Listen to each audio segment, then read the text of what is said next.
नमस्कार दोस्तों, मैं हूं डॉक्टर दलवीर सिंह और आप देख रहे हैं यूट्यूब चैनल क्वेस्ट इंडिया। दोस्तों आज हम बात करेंगे उत्तर प्रदेश माध्यमिक शिक्षा सेवा चयन बोर्ड के द्वारा जो टीजीटी और पीजीटी की वैकेंसी निकली है, इनकी लास्ट डेट क्या है, कितनी इसकी फीस होगी, किस किस सब्जेक्ट के अंदर ये वैकेंसी है और आपको किन बातों का ध्यान रखना है, इन सब बातों के बारे में आपको जानकारी देंगे और इसको पूरा देखने के लिए आप बने रहिए हमारे साथ।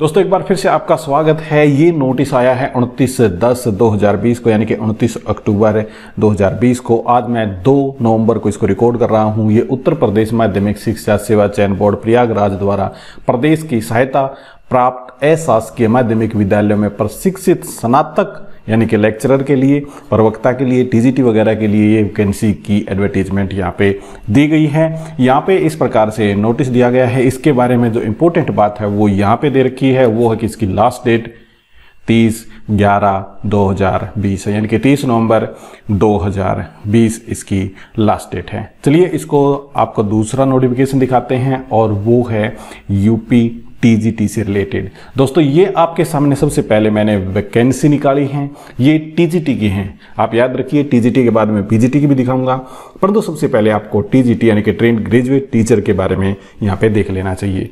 यहाँ पे क्या मेंशन कर रखा है कि ये देखिए 1054 जो पोस्ट हैं ये हैं हिंदी के लिए, फिर है मैथ के लिए 1050 हैं, इसी प्रकार से गृह विज्ञान के लिए 333 और अलग अलग सब्जेक्ट के लिए इस प्रकार से यहाँ पे वैकेंसी दे रखी हैं। और ये आप याद रखें कि बालक यानी कि बॉयज स्कूल के लिए वैकेंसी हैं। टोटल यहाँ पे जो वैकेंसी हैं ये दे रखी हैं 11,451 वैकेंसी, और ये 11,451 है बॉयज़ के लिए। अब यदि मैं आपको गर्ल्स के लिए बताऊं तो नीचे गर्ल्स के लिए दे रखी हैं टोटल वैकेंसी 1462 यहाँ पे गर्ल्स स्कूल के लिए हैं। परंतु यहाँ पे जो जेंट्स हैं वो सिर्फ बॉयज़ वाले में अप्लाई कर सकता है और महिला कैंडिडेट यहाँ पे दोनों में अप्लाई कर सकते हैं, यानी कि बॉयज़ वाले में भी और गर्ल्स वाले में भी, दोनों में भी अप्लाई यहाँ पे कर सकती है। चलिए इसको पूरा देख लेते हैं। एक बात मैं आपको बताना चाहता हूँ कि इन दोनों के अंदर यानी टीजीटी और पीजीटी दोनों के अंदर कोई खास अंतर नहीं है। सिर्फ आपका अंतर पड़ेगा कि टोटल वैकेंसी कितनी है, उसके बाद में अंतर पड़ेगा कहाँ पे हैं, और उसके बाद में जो अंतर है वो है क्वालिफिकेशन का। इसके अलावा कोई भी अंतर नहीं है। जो जनरल गाइडलाइन है वो सारी की सारी यहाँ पे एक समान है, यानी कि बराबर हैं। तो आपको इन बातों का बिल्कुल यहाँ पे ध्यान रखना चाहिए कि सेम कंडीशन यहाँ पे अप्लाई होती हैं। अब यहाँ पे देखिए कि अलग अलग यहाँ पे चरण बता रखे हैं, यानी कि स्टेप बता रखे हैं।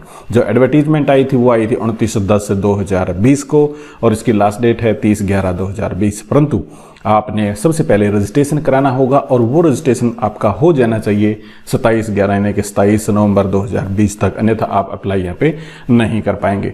मैंने कुछ इंपॉर्टेंट पॉइंट्स हैं जो हाईलाइट करके पहले रखे हैं, तो इसमें हमारा टाइम भी बचेगा, मैं आपको वो दिखा देता हूँ।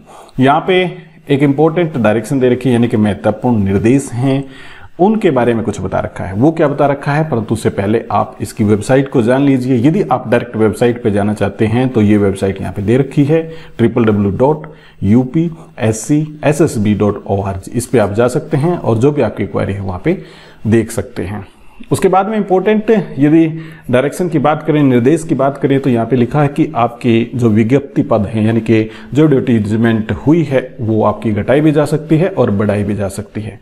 उसके बाद में प्रशिक्षित स्नातक शिक्षक वर्ग के प्रत्येक विषय के सापेक्ष एक ही आवेदन स्वीकार किया जाएगा। मतलब क्या है कि जो पोस्ट के लिए जो आप अप्लाई कर रहे हैं आपका आवेदन एक ही स्वीकार किया जाएगा, परंतु एक से अधिक विषय में आप अप्लाई करना चाहते हैं तो आप कर सकते हैं एक से ज़्यादा भी अप्लाई। उसके बाद में बता रखा है कि भाषा से संबंधित बात है, यानी कि जिस भी लैंग्वेज के अंदर आप अप्लाई करेंगे उस लैंग्वेज में आपका पेपर होगा। अब यहाँ पे प्रशिक्षित स्नातक शिक्षक पद पर चयन मात्र लिखित परीक्षा यानी कि रिटन टेस्ट के द्वारा आपका चयन होगा। आपका सिलेक्शन रिटन टेस्ट के आधार पे होगा। तो यहाँ पे बात ये क्लियर बता रखी है। थोड़ा सा आगे चलते हैं, यानी कि जब फॉर्म भरने से पहले जो भी आपकी पात्रता है उसको आप चेक कर लें, एलिजिबिलिटी को आप चेक कर लें, ये बात यहाँ पे कही गई है। अगले पॉइंट में बता रखा आर्थिक रूप से पिछड़े वर्ग जिसको EWS कहते हैं, उसमें 10% का आरक्षण है, परंतु सिर्फ उत्तर प्रदेश के निवासियों को ये आरक्षण मिलेगा, बाकी अदर स्टेट्स वालों को ये फायदा नहीं मिलेगा। फिर बता रखा है कि बोर्ड के द्वारा किसी प्रकार से हार्ड कॉपी आपकी मांगी नहीं गई है तो आपको हार्ड कॉपी कहीं भी भेजनी नहीं है। एक बात 11th पॉइंट में इंपॉर्टेंट बता रखी है कि आपको पूरी सावधानी से ऑनलाइन फॉर्म भरना है, क्योंकि ऑनलाइन एप्लीकेशन यहाँ पे मांगी गई है, तो आपको पूरी सावधानी से भरना है। एक बार आपने सबमिट का बटन दबा दिया तो उसके बाद किसी भी प्रकार से आप संशोधन यानी कि इसके अंदर किसी भी प्रकार से आप एडिट नहीं कर पाएंगे, करेक्शन आपकी नहीं होगी, तो आपको ये ध्यान रखना है। उसके बाद में बता रखा है कि आपकी नेगेटिव मार्किंग नहीं है, जो लिखित परीक्षा आपकी होगी उसमें किसी प्रकार की नेगेटिव मार्किंग नहीं है, परंतु आप परिसर में यानी कि कंपाउंड में जो एग्जामिनेशन हॉल है वहां पे आप mobile phone, Bluetooth, pagers, calculator, किसी भी प्रकार का संचार साधन वहां पे आप नहीं ले जा सकते हैं। ये इंपॉर्टेंट गाइडलाइन यहाँ पे दे रखी है। यहाँ पे 3 प्रकार के स्टेप बताए गए हैं कि आप ऑनलाइन फॉर्म किस प्रकार से भरेंगे। सबसे पहले कैंडिडेट रजिस्ट्रेशन करेगा, उसके बाद में फीस पेमेंट होगा। फीस बहुत ज़्यादा जरूरी नहीं तो आपका फॉर्म कैंसिल हो जाएगा, फिर उसके बाद में लास्ट में सबमिट हो जाएगा। ये पूरा प्रोसेस बता रखा है, आप इसको देखना चाहे तो ये भी देख सकते हैं कि रजिस्ट्रेशन कैसे होगा, एक्सेप्ट का बटन आएगा वगैरह वगैरह, ये सारी चीज़ें यहाँ पे मेंशन कर रखी हैं। आपको फीस पे करनी हो नेट बैंकिंग से कर सकते हैं, कार्ड पेमेंट आप कर सकते हैं, या फिर और भी भीम ऐप वगैरह इनसे भी आप कर सकते हैं, यूपीआई मोड से भी आप कर सकते हैं। यहाँ पे दे रखी है आपकी फीस के बारे में। फीस कितनी है? जनरल कैंडिडेट के लिए 700 रुपये है।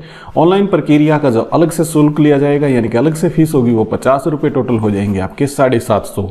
ईडब्ल्यूएस के लिए टोटल 450 हैं। अन्य पिछड़ा वर्ग यानी ईडब्ल्यूएस के लिए 750 रुपये, अनुसूचित जाति के लिए 450, अनुसूचित जनजाति के लिए 250 रुपये यहाँ पे बताए गए हैं। और ये मूल श्रेणी के अनुसार जो होगा इसमें आप देख लें, परंतु विकलांग के लिए आधी फीस यहाँ पे बताई गई है। थोड़ा सा आगे चलते हैं और यहाँ पे क्या बता रखा है कि जो आपका 3rd स्टेप होगा उसमें क्या करना है। उसके अंदर बता रखा है कि आपने अपना व्यवहार पता, इसको कहते हैं ना कोरस्पोंडेंस एड्रेस, वो सही भरना है ताकि आपके पास यदि कोई मेलिंग की जाए तो उस पर आप सही से पहुंच सकें। उसके बाद में आपको फोटोग्राफ और हस्ताक्षर भी यानी कि साइन भी अपलोड आपको करने हैं।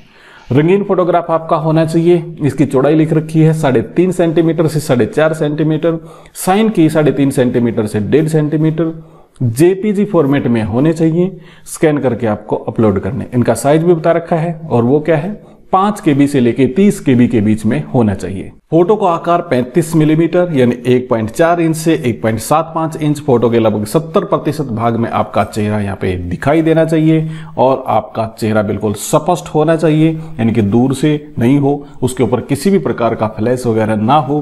चश्मा आपने पहन रखा तो आंख दिखाई देनी चाहिए, शीशा रंगीन नहीं होना चाहिए।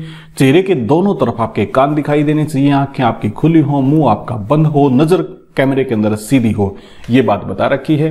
बैकग्राउंड आपकी सफेद हो या हल्के ग्रे रंग की होनी चाहिए, ये बात भी यहाँ पे बता रखी है। इन बातों का आपको ध्यान रखना है फॉर्म अप्लाई करते समय। आपकी आयु सीमा 21 साल से कम ना हो 1 जुलाई 2020 से पहले, तो ये भी आपको ध्यान रखना है। यहाँ पे सैलरी के बारे में बात कर रखी है कि 7th ग्रेड पे जो 46 पे ग्रेड है यानी कि 7th लेवल के अनुसार 44,900 से 1,42,400 रुपये के बीच में आपकी सैलरी यहाँ पे होगी। ये टीजीटी के लिए है। और उसके बाद में यहाँ पे देखिए कि परीक्षा के अंदर आपका कोई भी अलॉट कर दिया जाएगा। और ये भी बता रखा है कि कोई भी अभ्यर्थी बोर्ड द्वारा प्रेषित प्रवेश पत्र में अंकित केंद्र से इतर केंद्र विषय में परीक्षा देता है, मतलब जो भी उन्होंने डिसाइड कर रखा है, जो भी आपका एग्जामिनेशन सेंटर है उससे आप बाहर नहीं जा सकते, नहीं तो आपका निरस्त कर दिया जाएगा। सिंपल सी बात समझने वाली। फिर रिटन एग्जामिनेशन के बारे में बता रखा है। रिटन एग्जामिनेशन आपको 500 नंबर का होगा और प्रश्न पत्र में 125 अंक होंगे, एक क्वेश्चन आपका 4 अंक का होगा। परंतु तदर्थ शिक्षकों के लिए जो यूपी के अंदर ऑलरेडी शिक्षा मित्र लगे हुए हैं उनके बारे में बात है कि तदर्थ शिक्षक जो हैं उनके लिए 465 अंक का होगा और 35 जो मार्क्स हैं उनके हो गए एक्सपीरियंस से रिलेटेड, ये बात यहाँ पे है। और सुप्रीम कोर्ट के डायरेक्शन के अनुसार गवर्नमेंट काम कर रही है, उनके लिए एक क्वेश्चन 3.7 अंक का यहाँ पे होगा। और प्रश्न पत्र की जो अवधि है यानी कि क्वेश्चन आपका जो टाइम आपका होगा वो 2 घंटे का होगा। मल्टीपल चॉइस क्वेश्चन होंगे, आपको काली स्याही के बॉल पेन से काला करना होगा। ये भी बात यहाँ पे आपको बता रखी है। इस बात से आप समझ गए होंगे कि ऑनलाइन परीक्षा आपकी नहीं होगी, ऑफलाइन परीक्षा यहाँ पे होगी। और आगे देखते हैं क्या मेंशन कर रखा है। तदर्थ शिक्षकों के लिए बता रखा 35 अंक उनके एक्सपीरियंस वगैरह के दिए जाएंगे और 1 साल का जो उनके मार्क्स हैं वो 1.75 निर्धारित किए गए हैं। उसके बाद में अब कंप्लीट यहाँ पे बता रखा है किस प्रकार से उनका चयन होगा। तो ये सारी के सारे जो उनके लिए भी एक अलग से पोर्शन दे रखा है। एक इंपॉर्टेंट बात यहाँ पे मेंशन की गई है कि यदि किसी पुरुष की एक से ज्यादा पत्नी जीवित हैं तो वो यहाँ पे योग्य नहीं है। इसी प्रकार से यदि पत्नी ने किसी ऐसे पुरुष से विवाह किया है जिसकी एक से ज्यादा पत्नी जीवित हो तो वो भी यहाँ पे एलिजिबल नहीं होगी। तो ये जनरल सी डायरेक्शन है, बस मैंने आपको बता दी कि इस प्रकार भी यहाँ पे है। यहाँ पे एक चीज और मेंशन करके इंपॉर्टेंट कि कोई पुरुष अभ्यर्थी किसी बालिका संस्थान में किसी भी पद के लिए, यानी कि कोई भी मेल कैंडिडेट फीमेल वाले स्कूल में अप्लाई नहीं कर सकता, फीमेल दोनों में कर सकती है। तो बात यहाँ पे क्लियर कर रखी है। यदि थोड़ा सा नीचे जाएं तो यहाँ पे कुछ हाई स्कूल वगैरह के बारे में जो आपकी डेट ऑफ बर्थ है उसके अनुसार आपकी लागू होगी। डेट ऑफ बर्थ के अंदर बदलाव आप नहीं कर सकते हैं। और मैं थोड़ा सा नीचे आपको लेके जाऊं तो जो वैकेंसी है उनके बारे में हमने पहले मेंशन आपके लिए कर दिया। फिर उसके बाद में आता है यहाँ पे, और ये है आपकी एजुकेशन क्वालिफिकेशन के बारे में। एजुकेशन क्वालिफिकेशन किस प्रकार है? एजुकेशन क्वालिफिकेशन है आपकी, यानी आपने बीए कर रखी हो और उसके बाद में बीएड कर रखी हो और तो फिर उसके बाद में आपने पीएचडी वगैरह यदि ये भी आपने कर रखी है तो अच्छी बात है। परंतु एजुकेशन क्वालिफिकेशन आपकी क्या होनी चाहिए? ग्रेजुएशन यहाँ पे जरूरत है उस सब्जेक्ट के अंदर जिसमें आप अप्लाई करना चाहते हैं, और प्लस में आपकी बीएड यहाँ पे होनी चाहिए। ये आपकी एजुकेशन क्वालिफिकेशन है। ये करने के बाद मैं आपको लेके चलता हूँ सीधा पीजीटी के ऊपर, और पीजीटी के अंदर जो डायरेक्शन मैंने आपको बताई हैं वो सारी सेम है। इसको आप लेक्चरर कहें, प्रवक्ता कहें, पीजीटी कहें, तो यहाँ पे वो सारी कंडीशन सेम है। परंतु जो हमें ध्यान में रखना है वो रखना है कि इसके अंदर आपकी वैकेंसी कितनी है। तो सीधा मैं आपको लेके चलता हूँ वैकेंसी के ऊपर। यहाँ पे आप वैकेंसी देखिए, और ये वैकेंसी कितनी है, टोटल जो वैकेंसी है आपकी, और ये यानी मेल कैंडिडेट्स जहाँ पे अप्लाई कर सकते हैं वो हैं 2281 लेक्चरर की वैकेंसी ये आपकी हैं, और ये बॉयज स्कूल के अंदर हैं। उसके बाद में यदि आप फीमेल में देखोगे तो 314 वैकेंसी दे रखी हैं, ये मेंशन कर रखी है फीमेल स्कूल में, यानी कि जो गर्ल्स स्कूल है उसके अंदर यहाँ पे मेंशन कर रखी है। फिर इसके बाद में इंपॉर्टेंट आती है कि आपकी एजुकेशन क्वालिफिकेशन क्या है। एजुकेशन क्वालिफिकेशन के अंदर देखा जाए तो आपका मास्टर होना चाहिए, यानी कि एमए की डिग्री, एमएससी की डिग्री, एमकॉम की डिग्री यहाँ पे होनी चाहिए। तो पोस्ट ग्रेजुएशन जिसको कहते हैं ये आपके पास डिग्री होनी चाहिए। उसके बाद में आपने बीएड कर रखी हो, और बीएड नहीं भी है तब भी आपका काम चल जाएगा, परंतु बीएड है तो अच्छी बात है, एमएड कर रखी और भी अच्छी बात है, और पीएचडी आपने कर रखी है तो और भी अच्छी बात है, और फिर किसी खेल कूद में भाग आपने ले रखा है तो तब आपकी बात बेहद अच्छी हो जाएगी। तो ये दे रखी है एजुकेशन क्वालिफिकेशन की बात जो हम कर रहे थे। इसके अलावा आपको यहाँ पे अपने सब्जेक्ट के अनुसार यदि आप देखना चाहते हैं तो आपको ध्यान से ये पूरा एडवर्टीजमेंट डाउनलोड करना होगा। और डाउनलोड करने के लिए आप ये देखिए कि यहाँ पे आपको एक मैंने वेबसाइट बताई थी, यूआरएल एड्रेस बताया था, और वो यूआरएल एड्रेस यहाँ पे मेंशन कर रखा है। और इस यूआरएल के आधार पे जाके आप इसके पूरे पीडीएफ को डाउनलोड कर सकते हैं। परंतु पीजीटी के अंदर वैकेंसी कौन कौन सी हैं, यदि आपको ये कन्फ्यूजन है तो एक बार मैं आपको ये दिखा देता हूँ। लगभग 21 सब्जेक्टों के अंदर ये वैकेंसी दे रखी हैं। सभी सब्जेक्ट यहाँ पे कवर हैं, हिंदी, मैथ, गृह विज्ञान, अर्थशास्त्र, इतिहास, इंग्लिश, कला, नागरिक शास्त्र, भूगोल, मनोविज्ञान, शिक्षा शास्त्र, समाज शास्त्र, संस्कृत, जीव विज्ञान, भौतिक विज्ञान, रसायन विज्ञान, शारीरिक शिक्षा, वाणिज्य, कृषि, सैन्य विज्ञान और तर्कशास्त्र।